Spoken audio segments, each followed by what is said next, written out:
Hey everybody, I'm Joshua. And I'm Caleb. We're brothers. Yes, we are. Josh? Yes, sir. This is our 100th episode! Oh, thank you guys, thank you. Appreciate it. I can't believe you didn't kick us off the internet before this. Have you heard what we said lately? Gosh. You know, Josh, in elementary school, we both have students in elementary school, kids, Yes. and they have the 100th day of school. On the 100th day of school, they tell the kids to go home and count up 100 of an item and bring it to class and share it with everyone. That could be dangerous. I'm just going to say that right now. So I had my kids count up the most Jewish item I could think of. Yes. 100 pennies. Look at that. It's pretty good. Yeah. I'll give them that. That's pretty good. However, 100 quarters, much more Jewish. You You're had welcome. to, That's had to 20. out-Jew me, didn't you? I mean, I am the alpha Jew of this relationship. Speaking of 100, guys, there's a theory going around. It's pretty interesting. Heard it first from Dove Shores on our series Watch, Therefore, and Be Ready several years ago. You should watch it. It's really interesting. It's called the Fig Tree Generation. Now, don't get angry and say we're trying to select the day that Yeshua is coming back. We're just going to use this as a very important object lesson. Matthew 24, Josh, the disciples come to Yeshua and ask, what is the sign of the end of the age and of your second coming? What are we going to see? He talks about wars and rumors of wars, famines and pestilence, everything we're seeing right now, but then they get to weird stuff like the sun being blacked out and the moon turning to blood and abominations of desolations. But it says, obviously, in Matthew 24:36, that we're not to know exactly when Yeshua's coming. It doesn't. Matthew 24:36 says, but of that day and hour no one knows, not even the angels of heaven, but my Father only. That's true. And Yeshua goes on to explain the season. Paul says in 1 Thessalonians 5 that Yeshua is coming like a thief in the night. But the thief in the night is meant for the children of darkness. He says, you are the children of light, so you are not meant to be caught unaware, that we are at least to know the season that Yeshua is going to return. And this is why Yeshua gives an object lesson like he'd like to do about the fig tree. Okay. Now in Matthew 24:32-34, he says, now learn this parable from the fig tree. When its branch has already become tender and puts forth leaves, you know that the summer is near. So also when you see all of these things, know that it is near at the doors.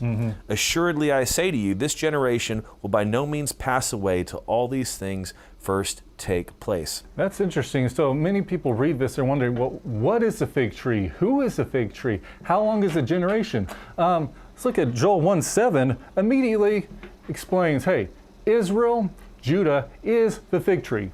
We know that, guys. And so if Israel's a fig tree, people say, well, was it the Israel of Yeshua's day? Well, that perished in 70 AD. That generation's gone, and Yeshua didn't return.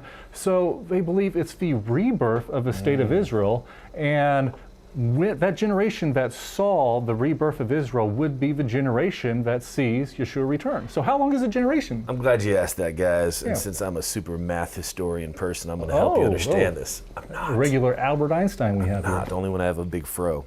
Genesis 15:13-16 says, know certainly that your descendants will be strangers in a land that is not theirs, and will serve them, and they will afflict them 400 years.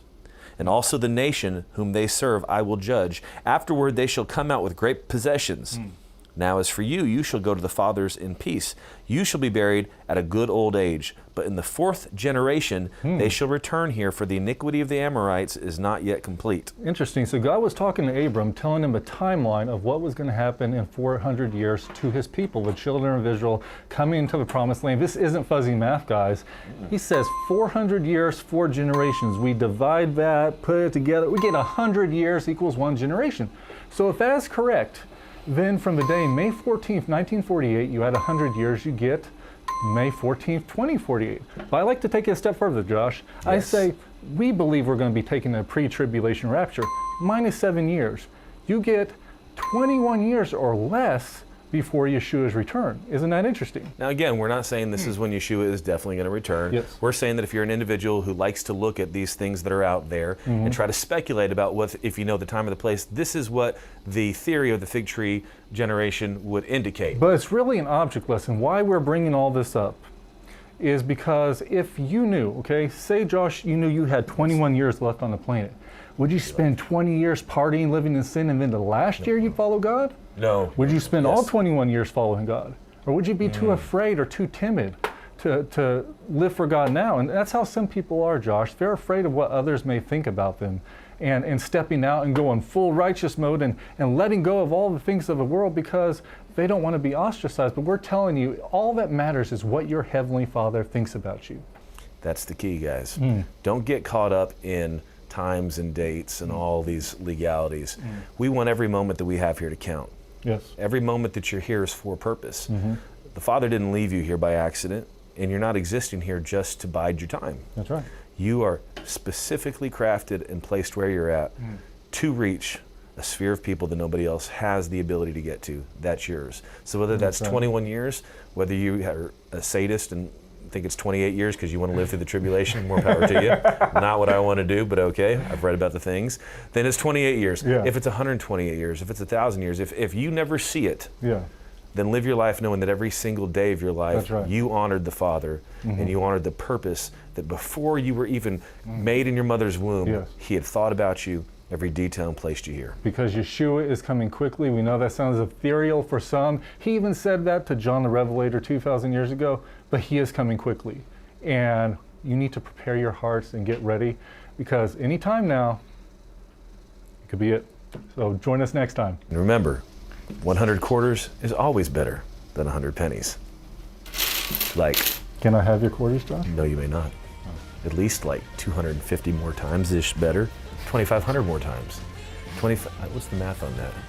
You take the quarter with the nickel.